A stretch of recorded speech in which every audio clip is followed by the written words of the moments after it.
Well, g'day guys, and welcome back to the channel. If you haven't figured it out already, today we're going to look at the TailPack from Lone Rider. Stay tuned.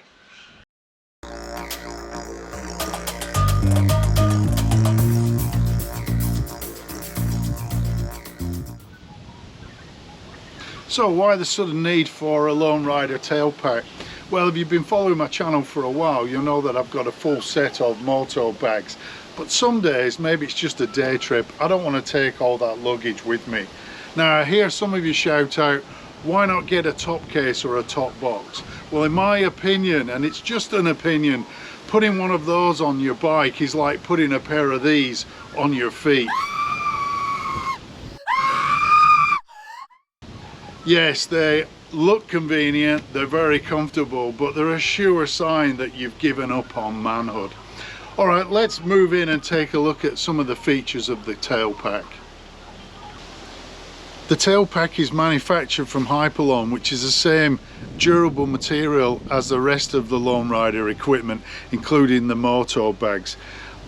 Now they say it's fully waterproof and it's got some great zips on here as well. If we unzip, take a look inside, you can see it's lined out with that red material, so it makes it easier to find items in there. It has an internal divider, it's got a zip pocket, and it even has a shoulder strap in case you want to convert it into a man bag. I won't be using that because man bags are illegal in Australia.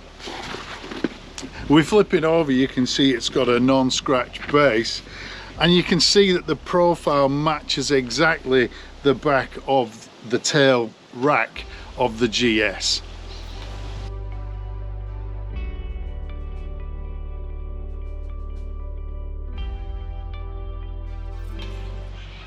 To attach the TailPack to the rack, you use the included G-hooks. They actually give you 5 of these because there's 2 mounting points on either side and 1 at the front. It's a little bit tricky the first time you do it. You put your G-hook in there, thread it round the frame, go around the cam buckle a couple of times, and then they include some little tabs that keeps everything nice and neat once it's attached to the bike. Well, that's it guys, it's a great bag and well worth the money. The only improvement that could be made to the bag is to add in some cable entry ports there.